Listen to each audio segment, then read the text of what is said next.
जब अक्टूबर 1957 में Sputnik satellite ने पृथ्वी का चक्कर लगाया, तो सोवियत संघ स्पेस की दौड़ में आगे निकल गया। उस समय कोल्ड वॉर चल रहा था और अमेरिका भी उसी तरह जवाब देने की कोशिश में जुट गया। अमेरिकी सेना की अलग अलग शाखाएं 1940 के दशक के मध्य से ही सैटेलाइट बना रही थीं, लेकिन अब यह साफ हो गया था कि एक खास स्पेस एजेंसी की जरूरत है। राष्ट्रपति ड्वाइट आइजनहावर और सीनेटर लिंडन बी जॉनसन ने इस मुहिम की अगुवाई की। स्पुतनिक के लॉन्च के बाद कांग्रेस को national aeronautics and space administration NASA को शुरू करने में लगभग 1 साल लग गया। सोवियत संघ की बढ़त को खत्म करने में एक पल भी बर्बाद नहीं किया गया। नासा के पूरी तरह काम शुरू करने से पहले ही अमेरिका ने अपना सैटेलाइट ऑर्बिट में भेज दिया था। अमेरिका आधिकारिक तौर पर स्पेस युग में कदम रख चुका था। नासा ने 1 अक्टूबर 1958 को काम करना शुरू किया। शुरुआत से ही इसके लक्ष्य बहुत ऊंचे थे। एडमिनिस्ट्रेशन का प्लान था कि स्पेस के बारे में इंसानी जानकारी बढ़ाई जाए, स्पेस से जुड़े टेक्नोलॉजी इनोवेशन में दुनिया का नेतृत्व किया जाए, ऐसे वाहन बनाए जाएं जो उपकरण और जीवित जीवों दोनों को स्पेस में ले जा सकें और ज्यादा से ज्यादा वैज्ञानिक तरक्की हासिल करने के लिए इंटरनेशनल स्पेस एजेंसियों के साथ मिलकर काम किया जाए।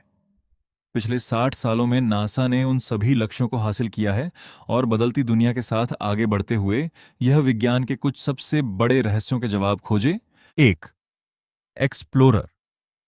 एक, अमेरिका का पहला सैटेलाइट स्पुतनिक की सफलता की खबर के तुरंत बाद जेट प्रोपल्शन लेबोरेटरी जेपीएल, जो जल्द ही नासा जेट प्रोपल्शन लेबोरेटरी बनने वाली थी, ने उस सैटेलाइट को डिजाइन करना शुरू कर दिया जो अंतरिक्ष में स्पुतनिक के बाद जाएगा। जेपीएल को इसे पूरा करने में 3 महीने से भी कम समय लगा। यह सैटेलाइट एक रॉकेट के जरिए अंतरिक्ष में भेजा गया और इसमें ऐसे उपकरण लगे थे जो वैज्ञानिकों को पृथ्वी की कक्षा में कॉस्मिक किरणों कॉस्मिक रेज का अध्ययन करने में मदद करते। एक्सप्लोरर 1 की लंबाई 80 इंच 203 सेंटीमीटर और व्यास 6.25 इंच 15.9 सेंटीमीटर था और इसका वजन 30 पाउंड 14 किलोग्राम था। यह सैटेलाइट दिन में 12.5 बार पृथ्वी का चक्कर लगाता था। चक्कर लगाते समय इसकी ऊंचाई पृथ्वी से 1563 मील 2515 किलोमीटर से लेकर 220 मील 354 किलोमीटर के बीच बदलती रहती थी और यह अपने आसपास के माहौल में कॉस्मिक रेडिएशन को मापता रहता था। इस छोटी सी चीज ने पृथ्वी के वायुमंडल के बारे में हमारी समझ को हमेशा के लिए बदल दिया। अंतरिक्ष में पहुंचने के बाद एक्सप्लोरर 1 ने वहां कॉस्मिक किरणों के बारे में जानकारी इकट्ठा करना शुरू कर दिया। एक्सप्लोरर 1 से मिली कुछ रीडिंग में कॉस्मिक किरणों की गतिविधि वैज्ञानिकों की उम्मीद से काफी कम दिखाई दी। भौतिक विज्ञानी जेम्स वैन एलन ने अनुमान लगाया कि इस अंतर का कारण असल में सैटेलाइट के कॉस्मिक रे डिटेक्टर में आने वाली रुकावट थी। उनका मानना था कि एक्सप्लोरर एक ऐसी रेडिएशन बेल्ट से गुजरा था जिसके बारे में पहले किसी को पता नहीं था। इस बेल्ट में मौजूद चार्ज्ड पार्टिकल्स ने सैटेलाइट के उपकरणों को ओवर सैचुरेट अत्यधिक भर कर दिया था।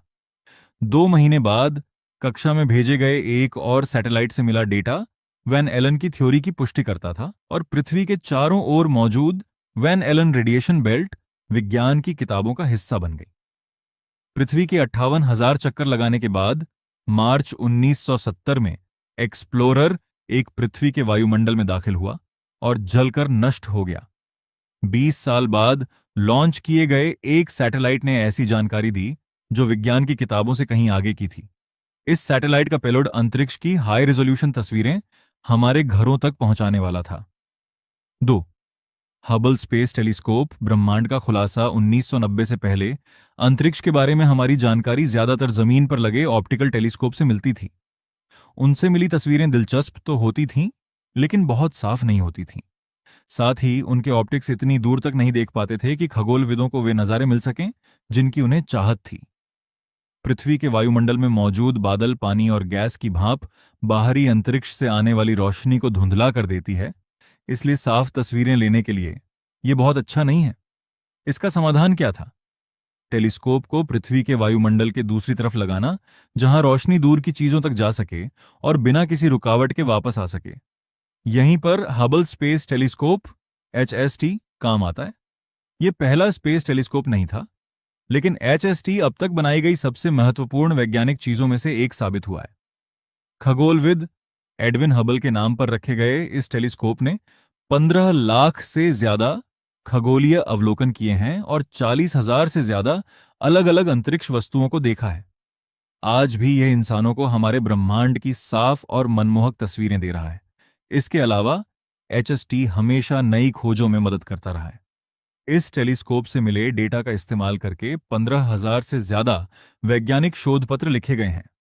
हबल को बनाने के लिए नासा ने 1970 के दशक के मध्य में यूरोपियन स्पेस एजेंसी के साथ मिलकर काम किया। असल में इस सैटेलाइट को 1983 में लॉन्च किया जाना था, लेकिन इसे बनाने में देरी और 1986 की चैलेंजर दुर्घटना के बाद पैदा हुए राजनीतिक विवादों के कारण इसे 1990 तक जमीन पर ही रोकना पड़ा, जब आखिरकार हबल को कक्षा में भेजा गया।